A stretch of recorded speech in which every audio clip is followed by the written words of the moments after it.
Hello viewers, today I'm going to talk about the first tier of my Get Home bag.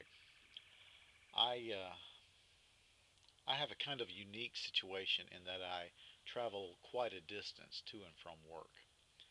I live on the coast of Florida and I travel over a fairly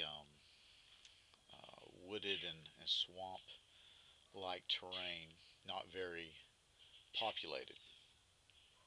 And I have surveyed the situation, I've looked at maps, I've driven routes, and I have finally come up with the decision that in a shit hits the fan, end of the world type situation, um, I would get home by traveling a water route. So my bag is designed around, or my kit rather, is designed around that um, that intention. But like I said, today I'm just going to talk about the first tier of my get home kit. And what we have here is the Alpha and the Bravo of that first tier. This is the stuff I would grab if for some situation I just had to grab something and go. I couldn't grab my whole bag. This would be what I would take. And as I said, it's the Alpha and Bravo. I've split it into A and B. So what we're going to do is we're going to take Bravo out for right now and just talk about the one single bag. Now my entire kit is based on the uh, the Mystery Ranch Works kit, and you'll see in later videos how that all works together. I don't know if they still make it, um, and even if they do, I've done some adjustments and added a few things.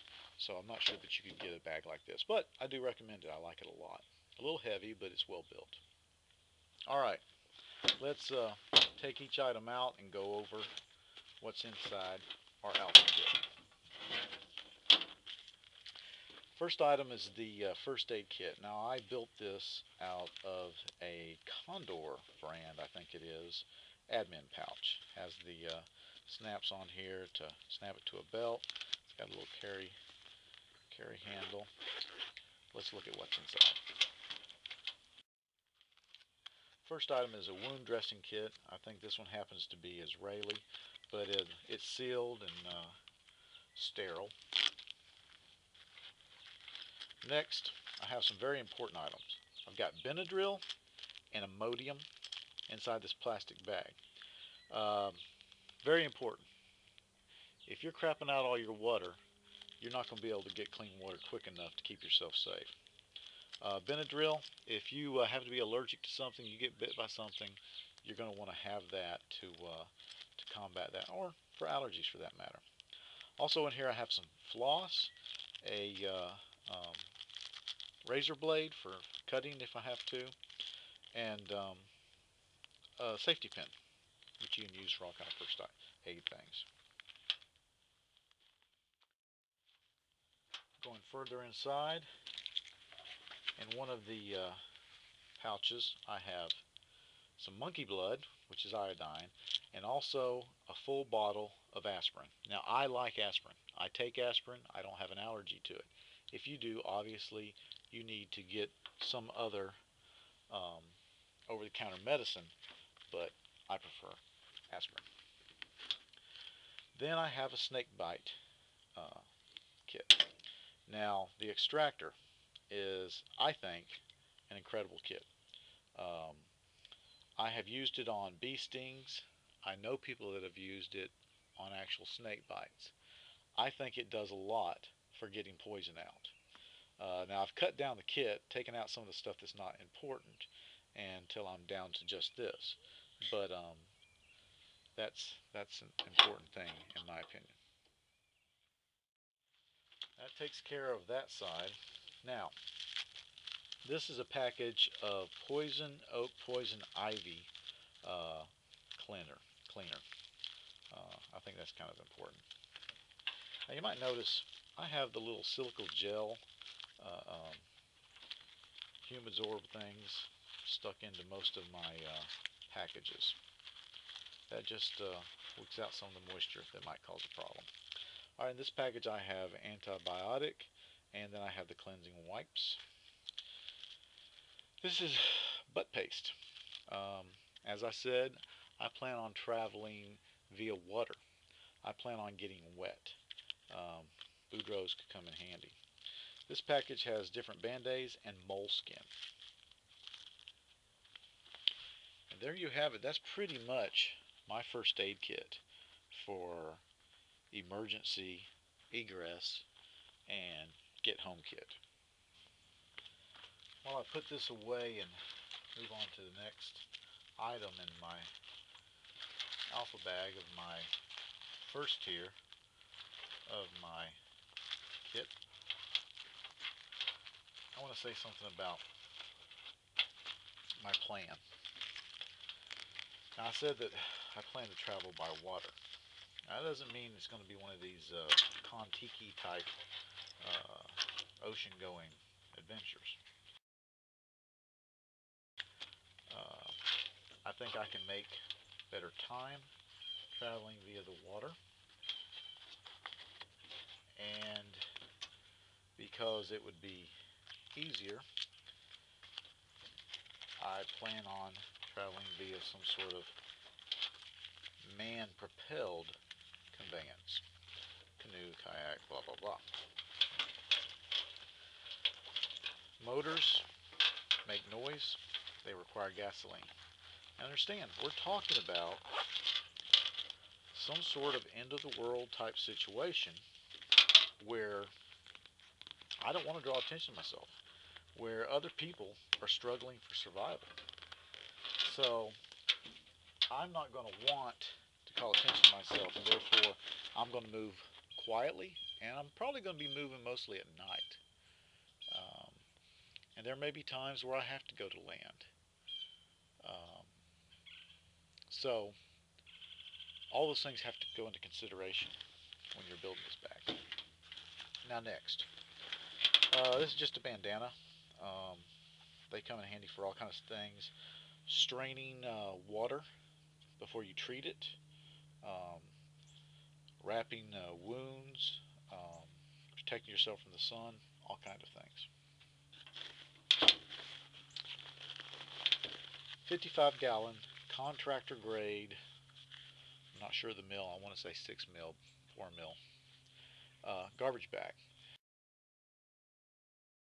This is for everything from catching rainwater for drinking to filling with leaves to either insulate yourself off the ground in the cold or acting as a poncho in the rain. Good thing to have. This is a cheap little whistle. It used to have a compass in it. Um, what I've done is I've filled it with fire making material, and I filled it so well that it's hard to get it out. This is a neat little item. It's a brass fire starter. It comes with extra flints in there. I've wrapped it with snare wire, and also inside are these little wax impregnated cotton pieces that make great fire starter. Um, in addition, I've got another safety pin, a piece of utility knife blade, and a section of yellow marking tape.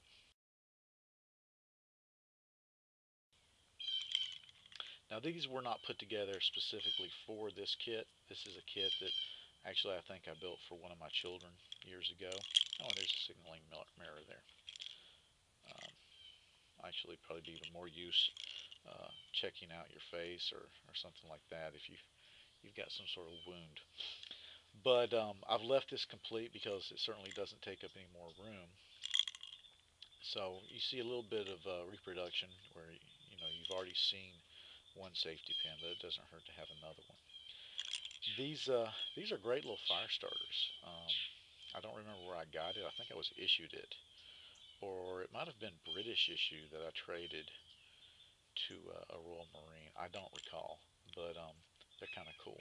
I think nowadays you see them in plastic. Something about the tape.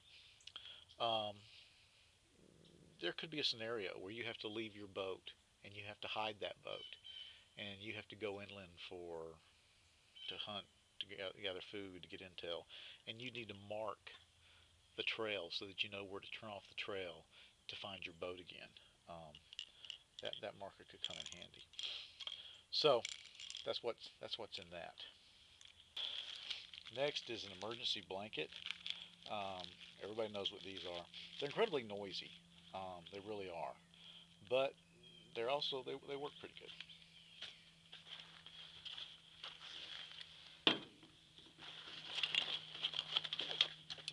Set the bag aside. Now this is several items on a string that you could easily put over your neck if you needed to. First off is another whistle, just an incredibly loud whistle.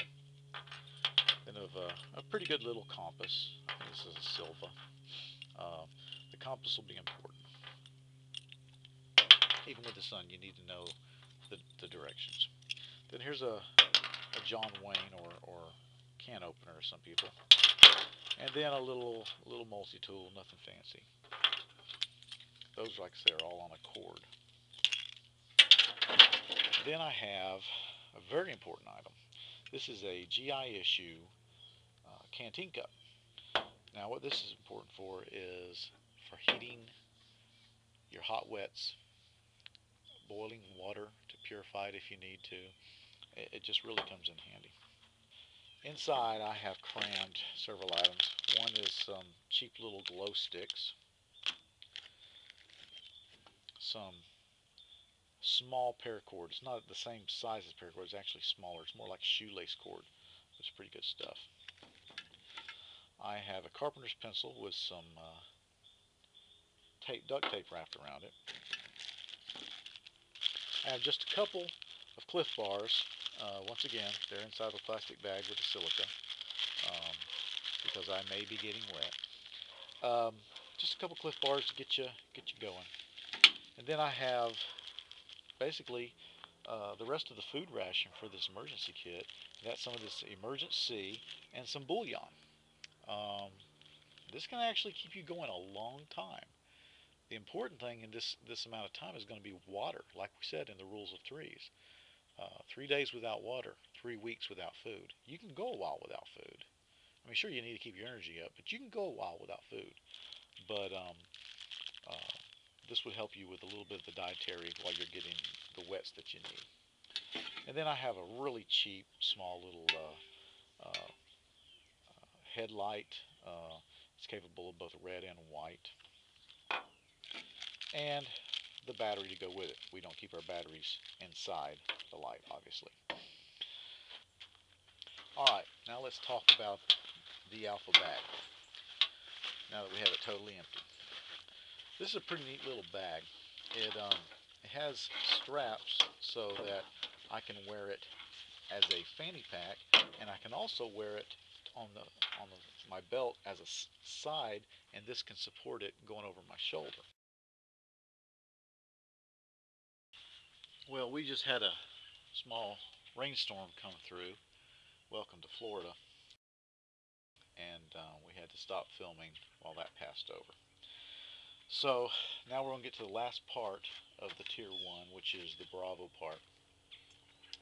And as you can see, this is just a GI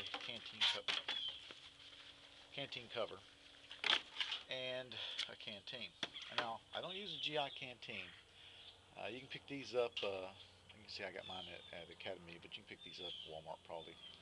It's clear Lexan, and it also has a bigger mouth. I like that. I like being able to see the inside of my canteen or water bottle, which you can't do with the old green GI.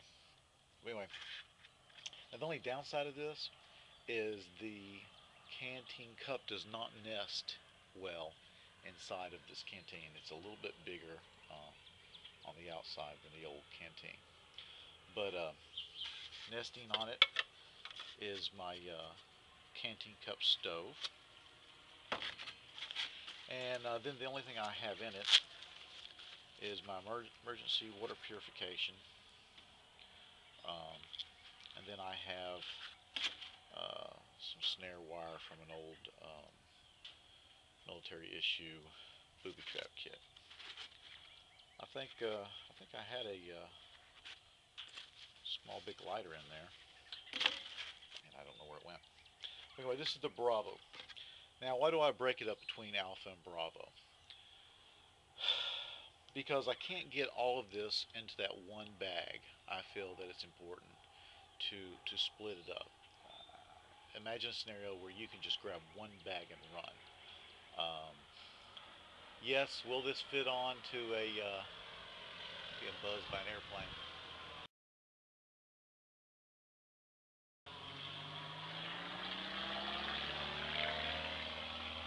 Will this fit on um, to my Alpha bag? Sure, sure it will. In several ways. I've got the regular old Alice clips, and then I have a little plastic hook.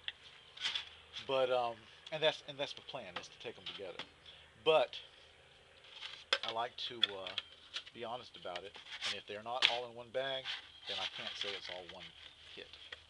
So this is the Bravo of the Get Home Kit Tier 1. So there you have it. That's the complete Alpha and Bravo of the Tier 1 of my Get Home Kit. Now, you'll notice that there's still some room inside that bag, and I think that's important.